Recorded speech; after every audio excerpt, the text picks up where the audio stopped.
A ver, chicos, voy a ser sincero, me costó demasiado escuchar a Manu Cheri por más de media hora, pero a ti te lo voy a dejar finísimo con las mejores partes de Tolerancia Cero. No sé a qué se le ocurre a Manu Cheri la Tolerancia Cero, pero bueno, vamos con todo. Ultra mega genial, fabuloso like, a ti te lo doy masticadito. Punto número 1, le preguntan, oye, ¿por qué razón un ministro que, a ver, no llevara ni siquiera un mes, le pediste la renuncia, ¿no? Y la idea de pedir la renuncia del ministro mucho menos de un mes antes de que, o sea, mucho menos antes de que uno haya cumplido un mes, ¿le parece razonable? Porque eso es parte de un estilo, eso no son acciones, es un estilo performativo, discursivo, donde lo... Qué bueno que dice eso porque sí, la izquierda es así, lo hace como una performance fue de hecho en menos de un mes, o sea, ni siquiera alcanzó el mes. Primero que se hace es pedir la renuncia al ministro. No, evidentemente yo estoy de acuerdo con la solicitud de la renuncia del ministro Quirós. ¿Y le parece políticamente acertada? A mí me parece que evidentemente nosotros tenemos que mirar qué es lo que acontecía en ese momento. Mientras sucedía esta intervención en el Senado, la gente estaba haciendo filas. A ver, ¿qué acontecía? Perdón, pero ¿qué acontecía de qué? A ver, 2 semanas recién estás como poniéndote en órbita en tu cargo y entendiendo recién tus funciones, acoplándote. O sea, en menos de un mes... De hecho, diría que en menos de un mes recién ya estás entendiendo, ¿ok? Hay que hacer ciertas cosas. Había muchas reuniones que te piden la renuncia. Es como, en menos de un mes, what the fuck. En las bencineras de 2 o 3 horas a propósito del anuncio que hace el gobierno. Un anuncio que yo nunca había visto. Un ministro de Hacienda que con la sola firma de un decreto empujara el aumento del costo de la vida. Oye, pero eso lo hizo gracias a tu expresidente Boric, que dejó la realmente vacío a Chile. Y ojo, están filtrándose varios datos que incluso en los hospitales atrasó ciertas cosas. O sea, es impresentable lo que hizo. Son responsabilidades graves de un ministro. O sea, un ministro tiene que hacerse responsable que por una decisión política que él toma, le aumenta el costo de la vida al 99%. Decisión política, o sea, porque él quiso. Esto es impresionante, ¿eh? De la población. Le formulo de otro modo la pregunta antes de darle la palabra a mis compañeros. ¿Cuesta pensar que la oposición vaya a masticar su derrota, vaya a construir un proyecto a partir de esa derrota que fue dolorosa y que como... Ellos no son autocríticos, ellos no entienden por qué. A ver, todavía le echan la culpa a la derecha y a Pinochet referente a la pérdida tremenda que le dieron, pero por todos lados. Incluso perdieron mayoría en diferentes lugares. Es impresionante, pero ellos no tienen la autocrítica. Siempre derrota en política, ¿no? A partir de estilos, porque me parece que esto sí corresponde a un estilo, de darle tan duro al gobierno pasados pocos días después de que haya asumido, ¿no? Como que parece una reacción muy en caliente, que no sé si sea muy útil, esto lo que quiero decir, de cara a la construcción de un proyecto político de izquierda. Sí, claro, no creo que sea muy útil si la gente está eligiendo algo por mayoría y llegar y criticar al tiro como que no es muy inteligente. Yo quiero diferenciar, son dos cosas. Yo no lo asociaría, yo no hablaría de estilo, sino más bien de una decisión política. Nosotros representamos una línea política que lo que ha planteado es que desde el primer día del gobierno de Kast, nosotros vamos a hacer una oposición firme. Perdón, ¿quién es nosotros? Cuando usted dice nosotros, ¿es usted la senadora? No, hoy día nosotros vemos al Partido Socialista en esta línea. Completo. Yo por lo menos esta semana fuimos a dejar una carta a la Moneda pidiéndole que retirara la reforma el gobierno, con un lienzo que decía que no íbamos a ser cómplices de un regalo a los más ricos. Entonces, eso es estilo.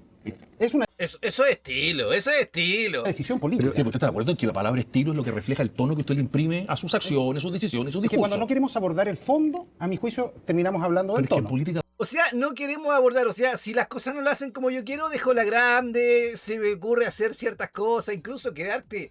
Digámoslo, perdón, esta es una palabra que no debería ser porque incluso me arriesgo a que bajen el video, pero hacer el papel de huevón siempre es impresionante, ¿ah? Y lo tiene, pero con una F tremenda pegada en la frente.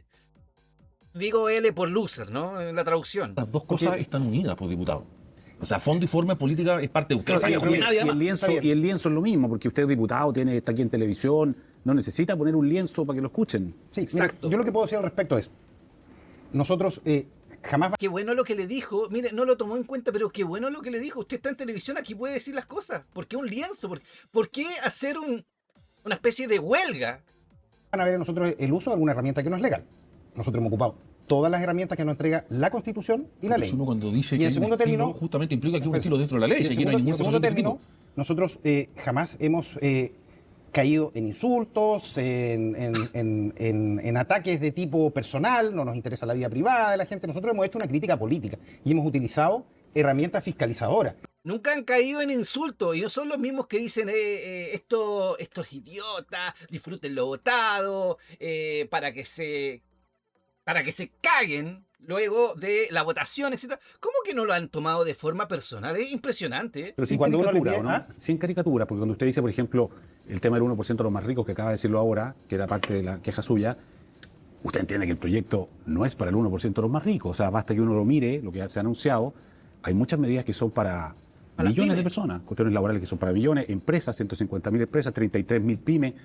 Eso. Oye, es impresionante porque le bajan los impuestos. Es que la gente a veces no entiende esto. Le bajan los impuestos a los más ricos. Y claro, lo de la izquierda es que se lo están bajando a los más ricos. Gracias a eso, las empresas, porque esto fue para todos lados, ¿ok?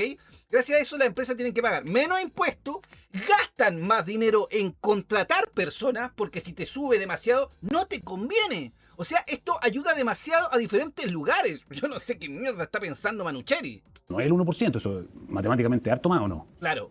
Y quiero insistir en que esta es una reforma que está enfocada en el 1% más rico. Cuando nosotros hacemos una... Pero que haga el desglose, que lo acabo de hacer. Por ejemplo, la integración el 1%, ¿cuánto es el 1% de las empresas en Chile? Sí. No son, por ejemplo, la integración del sistema 50.000. favorece aproximadamente... Y fíjate con lo que sale aquí tratando de venderla. Aproximadamente a 20.000 personas. Eso es lo que favorecería el volver al sistema de integración del sistema tributario. Eso implica $1.000 millones al año. Eso es, claro. Incluso creo que pudiese estar en un error, porque eso pudiese representar menos del 1%. Cuando nosotros hablamos de la rebaja del impuesto corporativo, esto también favorece a las empresas que producen más de 75.000 UF, 100.000 UF. O sea, hablamos de empresas que producen más de 4.000 millones. Pero se está olvidando de lo demás. Ojo, está enfocándose en solamente algo, ¿ok? De pesos al año. Entonces no hablamos del bazar de la esquina, sino evidentemente hablamos del 1% más rico. No pone el bazar y eso es caricatura. Eso es estadísticamente, por eso. No, por eso, pero que no ponga el bazar porque eso es caricatura. Es caricatura. Lo estoy diciendo es que el gobierno ha planteado que la reforma favorece al bazar. O sea, cuando el gobierno plantea desde esa perspectiva... Es que lo que pasa es que al bazar, ¿sabe cómo lo favorece? Con el tema de la contratación de las personas con el sueldo mínimo. Eso también es parte del proyecto. Por eso digo yo que cuando usted dice el 1%, la gente mira esto y dice, pero ¿cómo? Si a mí me pueden bajar el IVA para comprar una vivienda, yo voy a poder contratar a una persona en el bazar. La gente dice, no es el 1%. Entonces, finalmente, el que queda mal es usted, pues, con eso. Yo creo... Mire, y queda para adentro, porque es verdad. Es que esto es verdad. Evidentemente hay una diferencia a fondo en las propuestas. Yo sigo insistiendo que esto es un regalo al 1%. No solo es un beneficio, es un regalo que tienen, porque esta es una reforma que va a implicar para el fisco $4.400 millones que van a ser una manera de inyectar recursos a estas empresas. Oye, ¿cómo un ser humano de verdad no entiende lo que le están diciendo? O sea, si la empresa pagaba, por ejemplo, te voy a poner un ejemplo, 100 millones de IVA, un ejemplo solamente, ¿ok? 100 millones de IVA, obviamente la empresa tenía que contratar a menos personas porque la empresa no va a querer perder, estamos claros, ¿ok? Entonces lo que hace es contratar menos personas. Ahora, si no tiene que pagar eso, ahí sí se puede dar el lujo y volver a contratar a esas personas. Y obviamente muchas empresas son beneficiadas. Las personas notoriamente también, e incluso una pyme, si a una persona le bajan el IVA, puede decir, finalmente puedo contratar a alguien que me ayude. ¿Cómo no vas a entender eso, weón? Se está haciendo sin ningún tipo de solicitud a cambio. Entonces, cuando tú no le solicitas a una empresa a cambio, es decir, mire, yo a usted le voy a bajar del 27... Es impresionante que los demás no lo atacan y ¿cómo se llama ella? Rincón parece, ¿no? La rubia, siempre critica a los de derecha, weón, y ahora calladita, sí. 7% al 23% de los impuestos, y a esa empresa no se le pide nada, no se le pide ni que reinvierta, no se le pide que capacite a su gente, no se le pide que tenga alguna política de incentivo al empleo. Lo mismo con este subsidio al empleo, porque a mi juicio esto no es un subsidio al empleo, es nuevamente una rebaja tributaria, porque no se le pide bajo ningún punto... Oye, no entiende ni una. ...punto de vista al empleador que contrate a alguien, o sea, solamente por el hecho... Es contra el contrato. Está bien, solamente por el hecho de tener, no es contra contrato, es el hecho de tener un trabajador ya contratado, ellos van a poder descontar de los impuestos un 15%. Eso nos va a los trabajadores. Pero eso ayuda directamente. Si contratas a más personas, bueno, yo creo que incluso ustedes, los que están viendo este video, ya entendieron eso. Yo creo que los estudios nuestros, por lo menos lo que dicen, es que estas medidas, el impacto en el empleo son absolutamente marginales. Yo se lo pregunté en la Comisión Económica del Partido Socialista. Yo se lo pregunté Es impresionante, no entiende ni una huevada de cuando dice, según nuestros datos, por así decirlo. Son absolutamente marginales. Yo se lo pregunté. Nuestros nuestros, por lo menos lo que dicen es que estas medidas, un 15%, eso no, se nos va ¿no a los trabajadores. Eso? Yo creo que los estudios nuestros, por lo menos lo que los estudios nuestros dicen es que estas medidas, el impacto en el empleo son absolutamente marginales. ¿Cuáles son los estudios? Nuestros yo se lo pregunté en la Comisión Económica del Partido Socialista. Yo se lo Estudio hecho en mi casa, no me jodas, pues, si le bajan los impuestos a las grandes empresas, ¿ok? Notoriamente, las grandes empresas le bajan los impuestos y además le das un bono para que contrate personas, ellos tienen que gastar menos recursos en pagar impuestos. Gracias a eso se pueden dar el lujo de contratar a otras personas. ¿Cómo no vas a entender una weá tan impresionante? Pregunté 2 veces al ministro de Hacienda de la Comisión para tener la contraversión del ministro. Y el ministro no quiso responder. Le pregunté dos hechos puntuales. ¿Cuánto trabajo va a generar? El gobierno no ha respondido cuántos puestos de trabajo va a generar. Ya por Rincón, ¿ah? La Rincón siempre me tira a todos y ahora está calladita, ¿no? ¿Cuánto crecimiento requerimos nosotros para compensar los 4.000 millones de dólares que va a implicar de déficit para el fisco? Porque ellos dicen que esto se va a compensar. Mira, a ver, es que es impresionante como mezcla peras con manzana. ¿Ah? Estaba diciendo lo mejor para la gente y ahora referente al fisco y se fue a otro lugar. Un crecimiento económico, pero no dicen cuánto crecimiento económico se requiere para compensar una disminución fiscal de ese nivel. Hay rebaja de gasto público, pero en el tema del 27% y la rebaja, el ministro Marcel, o sea, el gobierno que usted apoyó, Gabriel Boric, y la candidata que usted apoyó en primaria, Carolina Toá, proponían bajar el impuesto corporativo. Entonces, usted lo pone como que esto es un regalo. Ellos también estaban haciendo un regalo. Claro, el gobierno de ellos mismos incluso estaban pidiendo esto hace mucho tiempo. ¿O no? La reforma que propuso el presidente Gabriel Boric es muy distinta a esta. Pero podría bajar el impuesto corporativo en 2 o 3 puntos. Sí, pero con una compensación fiscal. Es decir, sin la reintegración del sistema que está planteando. Es decir, por aquí yo saco los impuestos, pero también lo sacan por el lado personal. Eso es lo que está planteando el gobierno. O sea, les baja acá y baja allá. Y el gobierno del presidente Gabriel Boric lo que planteaba era una compensación fiscal. Si es muy grave que el gobierno plantee reducir 4.000 millones de dólares. O sea, el gobierno primero... Pero para entenderlo, la pura baja... Usted no tiene... Es impresionante cómo mezcla, cómo cantinfleaste. Tiene un problema moral o ético con la rebaja de los impuestos a las empresas grandes corporativas, porque ya lo proponía Marcelo y lo proponía Boric. Ese problema matemático de cómo reponemos esa plata, eso es. ¿Sabe cuál es el problema de fondo? Si todos estamos de acuerdo con que el país debe crecer, nosotros creemos que el país debe crecer, pero la propuesta, como está formulada por el gobierno, no asegura crecimiento, no asegura bajo ningún punto crecimiento, porque es una entrega directa. Le dice, mire usted, señor empresario, aquí tiene y vea usted si luego de eso usted reinvierte una parte, si quiere se lo lleva, si quiere lo retira, porque además le vamos a arreglar la manera como... Mentira, porque hay compensación por contratos. Sí, no, ahí está mintiendo. Se le bajan los impuestos, pero hay compensación e incentivo a contratos. O sea, el empresario paga menos impuestos, pero a la misma vez tiene un bono si contrata a alguien. Se te está olvidando ese punto, parece. Usted lo retira. ¿Y cómo crecemos entonces? A mi juicio nosotros... Pues llevamos 12 años subiendo impuestos y no crecemos. Pero ahí, con eso lo mato. No, pero usted decía, no asegura crecimiento, pero la propuesta anterior hacía compensaciones. Las compensaciones no eran para asegurar crecimiento, sino que esas compensaciones eran para intentar asegurar que producto de la rebaja no quedara desfinanciado el sistema. Sí. Entonces, la primera definición que queremos tener súper claro es si se compensara esta rebaja tributaria. Mira, cómo se nota que está nervioso. Toma agua, pesca el lápiz, da como 3 golpecitos, después mueve los deditos. Se nota que está nervioso con lo que le están preguntando. ¿Ustedes estarían dispuestos? Evidentemente. Ya, y segunda, por eso, la primera sí, ya, ok. Y la segunda, ¿qué responde usted cuando el ministro García Ruminot sostiene que él dice, no vemos espacio donde más hoy día podríamos lograr una compensación porque no hay espacio para subir tributos? ¿Qué es lo que ustedes proponen, más allá de que ustedes se niegan? ¿Dónde ustedes sí ven espacio para hacer compensación? No, el ministro Marcel en su reforma lo planteó, con impuestos a los súper ricos. Y eso evidentemente fue rechazado. Oye, pero qué es porfiado este huevón. A ver, ¿cómo se plantea algo tan simple? Si a los ricos, a los súper ricos, les sube los impuestos, que ya están demasiado arriba, o sea, ellos ya incluso, en vez de tener 200 personas, prefieren tener 100 personas porque tiene el impuesto demasiado arriba. Y además, si contrata a otra persona, le sube más el impuesto, que es lo que exactamente hizo contrario a Kast. Me parece genial eso, ¿ok? Que le bajen los impuestos a los súper ricos, gracias a eso, además un incentivo por contrato, y le sale más barato si contrata a más personas, que eso es mucho mejor. Pero este weón piensa y jura y sigue pensando que elevar los impuestos a los súper ricos, que no ha quedado demostrado, o sea, quedó bien claro que no, el país, cayó. Parece que no lo entiende. El gobierno. Ahora, yo respondiendo a su pregunta respecto al crecimiento, porque me parece muy interesante. Si nosotros como país... ¡Ay, no le respondió! Miren la cara de Rincón. Tendríamos que tener, y el gobierno a eso es lo que nos... Pero se quedó callada. A los demás lo hubiese respondido al tiro. O sea, si hubiese estado Kaiser acá, olvídate, no lo deja ni hablar. Debería convocar, es a construir un acuerdo para que el país crezca. Nosotros tenemos un severo problema con el sistema educacional en Chile, porque nosotros todavía... pero te están preguntando por soluciones, ojo. Estamos un diagnóstico común, educando con las reglas del siglo XX para el siglo XXI, pero no hemos tenido la capacidad de entender la reforma necesaria que necesitamos en educación. El sistema la necesidad que tenemos hoy día de industrializar el país. Nosotros tenemos tremendas oportunidades que estamos aprovechando. Un océano. Impresionante, industrializar y le quiere subir los impuestos a las grandes empresas. Es impresionante. O sea, ¿cómo las grandes empresas van a querer invertir? Han quebrado, ustedes se dan cuenta.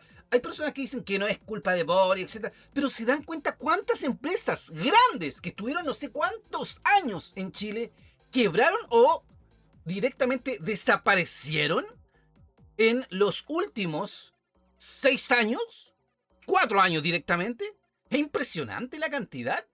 Que pudiese ser un mar de oportunidades real para la gente. Tenemos el tema de la energía. Sabemos lo que está sucediendo con la energía, sabemos lo que está sucediendo con la energía en el mundo. Tenemos el norte de Chile con el desierto más árido del mundo. Pero ¿cómo crecemos? ¿Cómo crecemos? ¿Usted le parece bien crecer del 2 al 4 en 4 años, por ejemplo? ¿Le parece una buena meta? Estas medidas que yo le estoy diciendo son medidas que pudiesen no solo generar crecimiento. No ha dicho medidas, no ha dicho ninguna medida, no ha dicho nada. Porque el problema que tenemos con el solo crecimiento es que el crecimiento por sí mismo no genera desarrollo. Y nosotros tenemos que poner un concepto sobre la mesa que es el desarrollo económico del país. ¿Cómo hacemos? ¿Pero qué? Capaces nosotros que, generando crecimiento, generemos desarrollo para que los frutos de ese crecimiento logren golpear las puertas de Ya, pero ¿cuál era la propuesta, hombre? todas las familias de Chile. Okay. Sí, y lo dejaron... Fíjense la diferencia. Hubiese estado Kaiser, lo hubiesen atacado todo el rato y lo dejaron. Incluso tomando agua como diciendo ya. Okay. No es totalmente apartada la pregunta que voy a hacer, pero me interesa preguntarle sobre al final del camino, ¿por qué las izquierdas no solamente fueron derrotadas, fueron aplastadas en la elección presidencial? Genial, finísimo. Pero... A ver, señor, si usted piensa que los de izquierda van a hacer una autocrítica, no, para ellos la culpa siempre la tiene el otro, siempre está arreglado, siempre el otro, siempre fue desinformación, siempre, nunca la culpa la tuvieron ellos, porque los últimos 4 años de Boric para ellos fueron, pero genial, el país creció, no sé dónde mierda, pero creció, es impresionante, ¿eh? Y hoy día, con el discurso que escucho, no se entiende muy bien por qué perdieron las elecciones toda la izquierda. Y eso me lleva a la siguiente reflexión. Todas las izquierdas. Ojo, recordar que también el Frente Amplio a la mierda. No he escuchado todavía, a escala de ningún partido, una autocrítica, una explicación de por qué se pudo perder tan estrepitosamente tanto la elección parlamentaria, exacto, en menor medida que la presidencial, pero la presidencial gravemente. No he escuchado ninguna explicación para comprender desde las izquierdas ¿por qué en Chile, segundo país en el mundo que esto ocurre, en la última década, por qué en Chile no surgió una extrema derecha? Surgieron dos. ¿Qué ocurrió en este país y qué ocurrió en el gobierno del presidente Boric? A ver, si yo pudiera... Para que tamaña anomalía se produjese. Antes de que responda, si yo no creo que haya 2 extremas derechas. Incluso a Kaiser lo considero mucho más de derecha que Kast. ¿Ok? Kaiser la tiene clara, con los comunistas no puedes llegar a acuerdo, no se puede transar, le dejas una y te van a querer cagar. Pero Kast no entiende, Kast como que todavía, no, si mi amigo no es tan malo, o sea, si mi enemigo no es tan malo hay que darle oportunidad. Todavía no entiende ese punto, tan de extrema yo no considero que sea Kast. ¿Cómo se explica? Bueno, siempre yo creo que... A ver, autocrítica.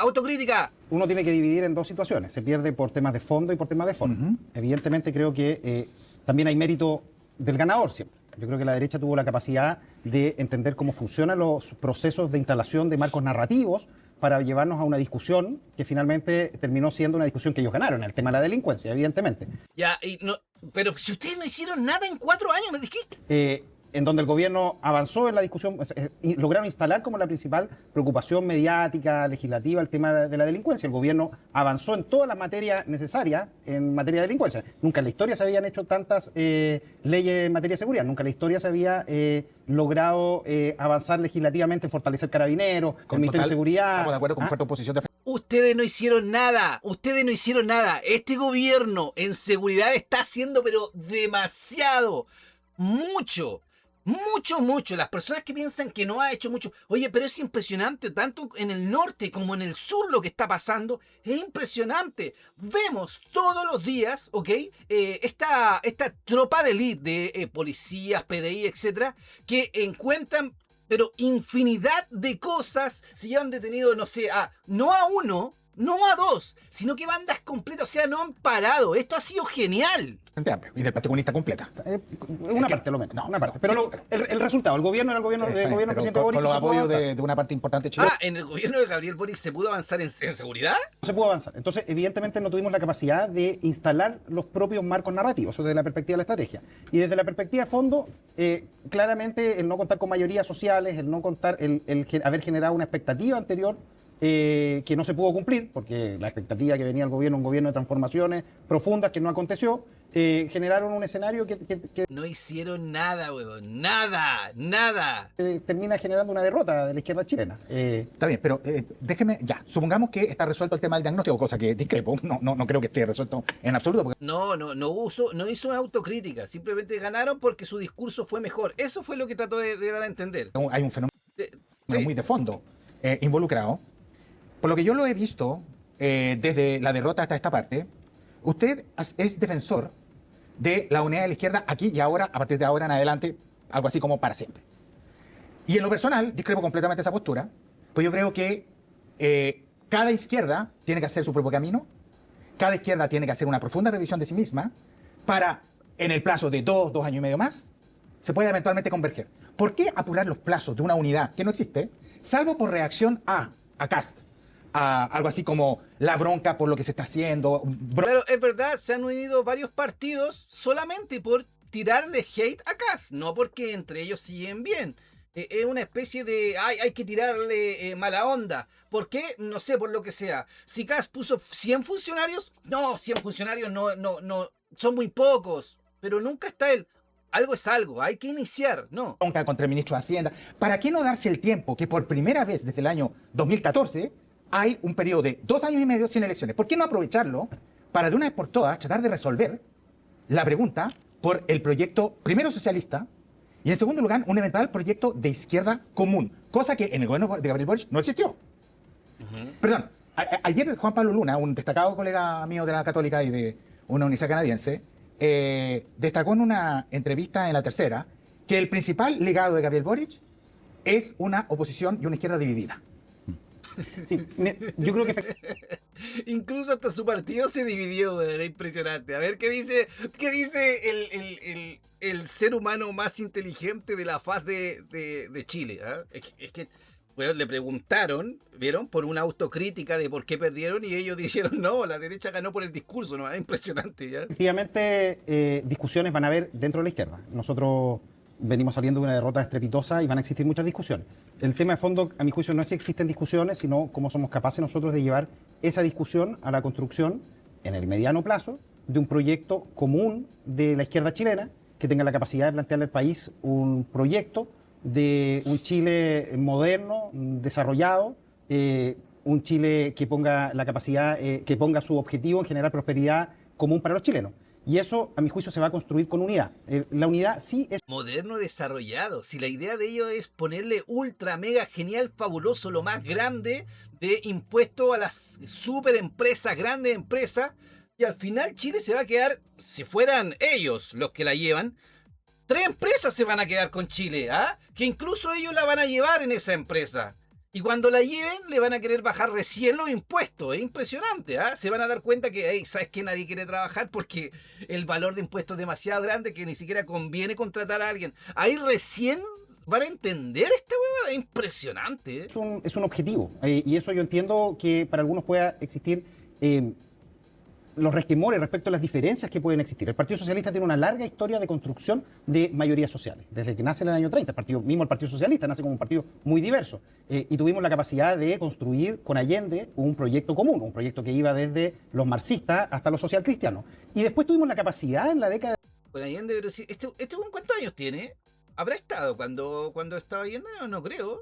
Del 80 y la década del 90 de construir con aquellos que teníamos profundas diferencias, porque con la democracia cristiana el Partido Socialista venía de un quiebre el año 73 radical, y no era un quiebre como sucede hoy día con el Frente Amplio de opiniones. Ellos querían construir un país, es impresionante. Opiniones diversas. Hubo una parte de la democracia cristiana que estuvo propiciando el golpe de Estado, que terminó en asesinatos de miembros del Partido Socialista y también de gente de la democracia cristiana. Pero inclusive con todas esas diferencias, el Partido Socialista tuvo la capacidad de construir unidad y mayoría. Y hoy día yo no bajaría el perfil al hecho que delante tenemos evidentemente un gobierno que no es un gobierno de derecha. Este no es el gobierno de Sebastián Piñera. Este es un gobierno de ultraderecha que es parte de un entramado internacional.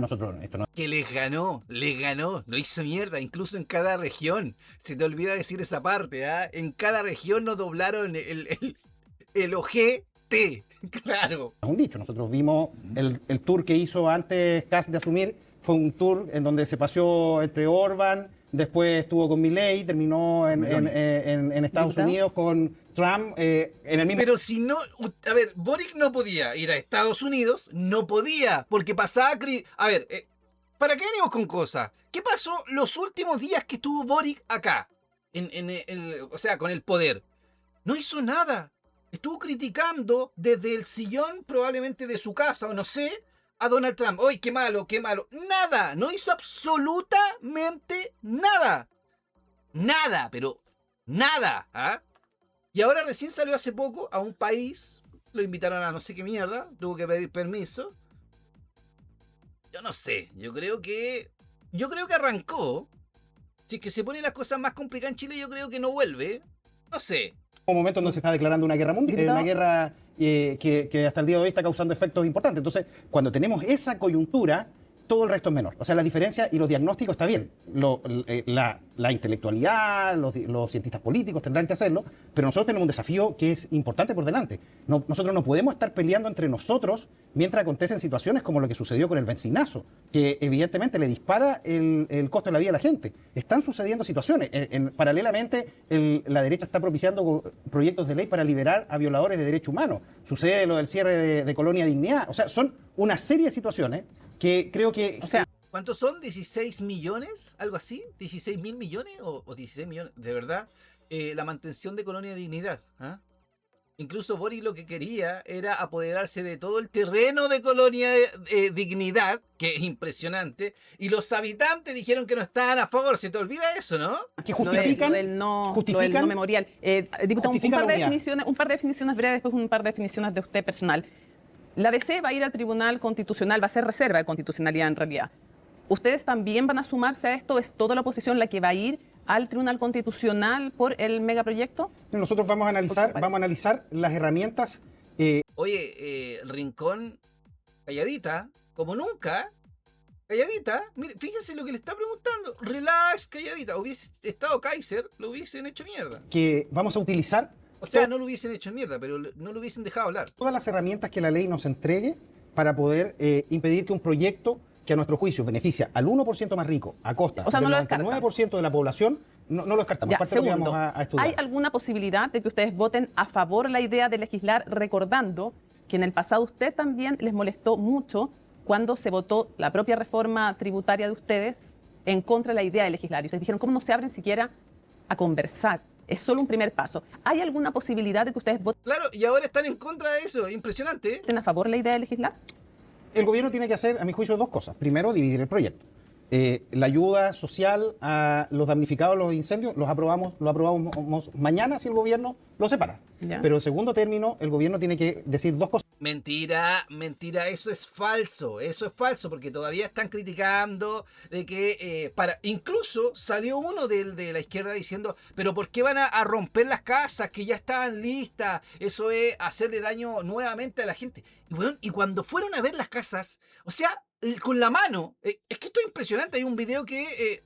No lo puedo poner porque no había más publicidad que poner en el video, es impresionante, ¿no? Pero con la mano le hacían así en el cemento. Y bueno, el cemento, el polvillo se salía solo. O sea, pésima calidad, es pésimo. Cosas fundamentales. ¿Cómo va a compensar al fisco los 4.500 millones de dólares que va a implicar de menos ingresos que vamos a tener? ¿Y lo segundo? Y lo segundo es que el gobierno también tenga la capacidad de hacer una propuesta que de verdad genere crecimiento económico, no un regalo a los empresarios. Si no, sí o sí ustedes lo votan en contra de la idea de legislar. No como está el proyecto. Janet Jara hoy día con Iván Valenzuela en la radio dijo que hay que votarlo a favor de la idea de legislar porque hay que debatir. O sea, ya Janet Jara, por lo que veo, no influye mucho, ¿no? Yo creo que ella a ver, aquí te cagaron, a ver. O sea, hay un error respecto de la percepción de votar en general el proyecto. Evidentemente. Porque el proyecto de los violadores de los derechos humanos, uno pudiese decir, oye, no, el contenido no me gusta, pero uno vota el proyecto cuando el contenido no es bueno, uno lo vota en contra en general, punto. Ya, entonces, ¿para qué alegaron cuando el actual oficialismo votó en contra de su idea de legislar la reforma tributaria? Tenían todo el derecho. No harían haber alegado. O sea, el derecho de ellos y no solo el derecho de ya por eso no harían haber alegado tanto, pero en fin, lo segundo. ¿Usted una vez se ha arrepentido de alguna de sus actuaciones fiscalizadoras? Bajo ningún punto de vista. Ya, y específicamente una, que la primera dama no tuviera el gorro y los guantes puestos, que es recomendable, obviamente, cuando hizo el gesto de servir en el casino. Lleva en la Contraloría. ¿Lo mantiene? ¿No le parece que fue un exceso? Mire, le quiero responder de otra manera. Más que ver si es un exceso o no es un exceso, que esa es la pregunta. Lo que nosotros tenemos que responder, es si se cumple o no se cumple la ley. Si alguien me plantea que hay determinadas situaciones que son permisibles respecto del cumplimiento o no de la ley, es otro debate. Ahora, todas las fiscalizaciones pero por último, no sé, poner una denuncia en Carabineros, pero llevarla a Contraloría y todo eso. Déjate de joder, po, weón. Nosotros hemos realizado han sido fiscalizaciones con fundamentos jurídicos. Y esas pero la fiscalizaciones ley es la que no se cumpliría, más bien el Código Sanitario. Mira, se la cagó. La ley en este caso es, por eso nosotros solicitamos a la Contraloría, y es la Contraloría la que va a señalar. ¿Qué ley no se cumpliría en el caso de la primera dama? Hay una serie de artículos que pudiesen, de normativas, que pudiesen ser normativa sanitaria. Sanitaria se lo dijo bien claro. Pero entonces, ¿por qué no pusiste una denuncia? Es que ahí tenías que ponerla. ¿Por qué razón en Contraloría? No, yo pensaba que era más bien un código. Porque esta pregunta, ¿no hay cosas más importantes en el país para que los diputados incluso fiscalicen? O sea, cosas mucho más importantes que fiscalizar que eso, porque yo creo que esa es la pregunta de fondo. ¿Qué es la crítica que ha formulado Francisco Vidal? Porque puede ser cierto que hay una violación de un inciso, o sea, supongo que sí, de algún reglamento, pero el tiempo de un diputado no debería emplearse para otras cosas, perdón por formularlo así directamente, pero me parece que es el elefante que está aquí, digamos. No, porque ojo, por ejemplo, yo lo digo abiertamente y lo dije aquí, lo que ustedes hicieron al caso Audi me parece, destacable, me parece importante cómo empujaron ese tema. Yo creo que siempre cumplir la ley es importante.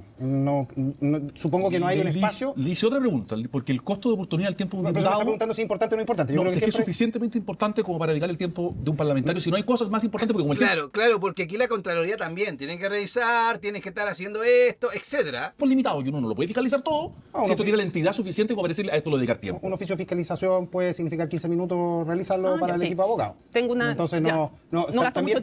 pero para los abogados es una cosa y la Contraloría tiene que investigar, tiene que gastar recursos. ¿En qué? En un ser de luz que reclamó porque una mujer, digámoslo así, en palabras simples, ¿no? Una mujer no ocupó guantes, que no estaba manipulando alimentos. Ojo, no estaba manipulando alimentos, porque según los códigos, y yo lo sé, según los códigos es diferente tomar la comida a meter las manos, ¿ok? Manipulación, que simplemente aquí está el plato, tome, aquí está el plato, tome. Son cosas totalmente diferentes según las leyes de salubridad en Chile. También hay un punto respecto de intentar caricaturizar estas situaciones. A mi juicio, lo que nosotros hemos hecho, la fiscalización, incluida la de la primera dama, pero la fiscalización del test de droga, hay 670 autoridades que no se han hecho test de droga. El presidente tuvo que rápidamente ir a hacerse test de droga. Pero hay claro, lo hizo rápido porque ellos dijeron, 670 autoridades que no se han hecho test de droga, que es obligatorio, de pelo y con resultado público. De pelo, mentira. ¿Se acuerdan ustedes cómo fue el test de droga del gobierno anterior? Donde muchos dijeron, no los queremos hacer el test, y fue de sangre. Algo que con el tiempo pasa piola. Lo del banquetazo en la moneda. Banquetazo le puso. Banquetazo del presidente. No, evidentemente... que no hablemos de estilo de diputado, porque usted tiene talento para eso, pero un estilo. Se parece al tanquetazo. Bueno, sí, claro. Pero bueno, ¿Qué es lo más importante ahí? ¿Qué es lo que hay que investigar ahí? No, son casos que también tienen una parte que dice relación con el uso de recursos públicos, claro, pero también una parte simbólica. Si el presidente de la República no puede utilizar la moneda como que fuera el patio de su casa, él está pernoctando ahí, pero la moneda no pasó a ser su propiedad. Entonces, evidentemente, cuando hay uso de recursos públicos, cuando se invita a todos... Yo creo que esto está de más. O sea, a ver, el presidente, si quiere invitar a alguien, entonces, y si está viviendo en la moneda, ¿qué tendría que hacer? Arrendarse una casa momentáneamente como hizo... ¿Cuánto eran? ¿Como 4 o 5 casas, Boric? E incluso cuando fue a votar, ¿se acuerdan ustedes? En helicóptero y todo. Ahí está bien, entonces. No hay lógica en esta huevada. Los amigos a comer a la casa y se utiliza funcionarios públicos, porque los garzones son funcionarios públicos, lo mínimo que nosotros hacemos es fiscalizar y que la Contraloría pueda determinar si eso es legal o no. Y déjeme en una cosa más. Pero hay una noticia que salió en Twitter que sí, es verdad. Él está ahí, él pagó su, la comida, el banquete, con su plata, con su dinero, la pagó el presidente Kast. Ahora, salió una de las personas que trabaja ahí diciendo que llegó a acuerdo con el presidente. Que yo considero que uno puede criticar mucho, etcétera, pero si alguien te dice, hey, ¿sabes qué? Mira, yo te pago 30.000 pesos y van a venir amigos, puedes atenderlo, por favor. Yo creo que está genial. Creo que está bien. Porque incluso ese dinero, a ver, ¿para qué venimos con cosas? Todos hemos hecho un trabajito por aquí y por allá, y te salvan el día. Te salvan el día. Bueno, sé que van a irse por el lado legal y toda la hueá, pero a ver, ¿para qué venimos con cosas? La persona que se va por el lado legal, ¿acaso nunca ha hecho algún trabajito así mira, ¿sabes qué? Te arreglo el celular y te cobro 15 lucas y eso me sirve para la... ¿Nunca han hecho una cosa así? No me vengan con huevada, ¿no? Personal. Usted me imagino que políticamente se proyecta y lo siguiente que quiere es ser senador, ¿no? La vida ya, me ha enseñado... No me tire al córner una vez. Yo no me, me llamo Mónica, pero no me chutee al córner, pero contésteme. La vida me ha enseñado que no me proyecto más de 12 senador. meses. No es verdad, porque usted está trabajando para eso, así que no me... yo trabajo para cumplir mi rol. Sí, pues me imagino, pero la consecuencia es hacer un buen trabajo. No sé qué haga de aquí a la próxima elección. No descarta postular al Senado. No descarta... O sea, ¿usted se imagina, por ejemplo, algún día de presidente le gustaría o encuentra que es un cargo que no es para usted? Creo que plantearse ese tipo de cosas en estas situaciones no tiene ningún sentido. No, era para ver qué proyección se hacía. Estaba recién ahí sentada la vicepresidenta. ¿Y por qué no le pueden preguntar eso? A la cámara pero, ojalá que hay gente tan, weón, imagínense. No faltaría las personas que votarían por Manucheri presidente, weón. Decía que ella veía en el Partido Socialista dos oposiciones distintas. Una que quería bloquearle todo al gobierno, rechazarle todo, y otra que era más dialogante. ¿Usted ve eso mismo dentro del Partido Socialista? Mire, yo veo una pura línea en el Partido Socialista. En el Partido Socialista yo veo una línea que va a estar disponible a colaborar en todo lo que beneficie a los chilenos y para eso podemos ser, entre comillas, una colaboración con el gobierno y vamos a oponernos firmemente a todo lo que perjudica a los chilenos. O sea, vamos a hacer en las cosas que perjudiquen a los chilenos, vamos a ser obstruccionistas. Y en las cosas que favorezcan a los chilenos, vamos a ser colaborativos. ¿Quién es el líder o la lideresa de la oposición hoy día? Es que yo no sé si ese es un debate que tiene sentido. Está claro que no. Es que yo nunca he conocido. ¿Quién fue el líder de la oposición a Boric? Yo no recuerdo. O sea, son debates que se intentan instalar como si por decreto uno tuviese que nombrar los presidentes de partidos, me imagino. Hoy día son los líderes de la oposición, son los presidentes de los partidos, los jefes de bancada. Ellos son la gente que uno Y Pamela Giles ahora está a favor de Boric, es impresionante, ¿no? Se coordina en el ¿El Congreso. expresidente Boric no lo es? Yo creo que él tiene un liderazgo muy importante, el presidente Gabriel Boric, y él va a ser efectivamente una voz que va a tener siempre mucha influencia en la ¿Usted política esperaría chilena. que ejerciera un liderazgo más decidido de articulación de la oposición? Es que creo que hay distintos roles. Los partidos políticos tienen sus propias orgánicas y los partidos políticos con sus direcciones se van a organizar. Las bancadas de parlamentarios se organizan. Nosotros, la bancada nuestra está dirigida por el diputado Raúl Leiva, que hace un muy buen trabajo, y evidentemente tenemos nuestras propias orgánicas. Entonces, estar ungiendo liderazgo creo que no tiene mucho sentido. Ya pues. Diputado Daniel Manucheri, muchísimas gracias por acompañarnos. Bueno, chicos, aquí ya está de más, ¿ok? Un abrazo tremendo, espero que lo hayan pasado genial. Para aquellos que me pueden estar reclamando, hey, pero es que hablaste todo el rato. A ver, recordar que esto es reacción, de lo contrario me cancelan el video y a la vez. O sea, tengo que reaccionar, ¿ah? Para que CNN en este caso no me mande el video a la vez y me diga, pero es que no dijo ninguna cosa en tal cantidad de tiempo, entonces no forma parte de la crítica, de la análisis y de la reacción, los 3 puntos que legalmente es fair for use. Un abrazo tremendo, espero que lo pasen genial. Y déjenme su comentario, ¿qué opinan sobre este ser de luz que quiere lo mejor para Chile?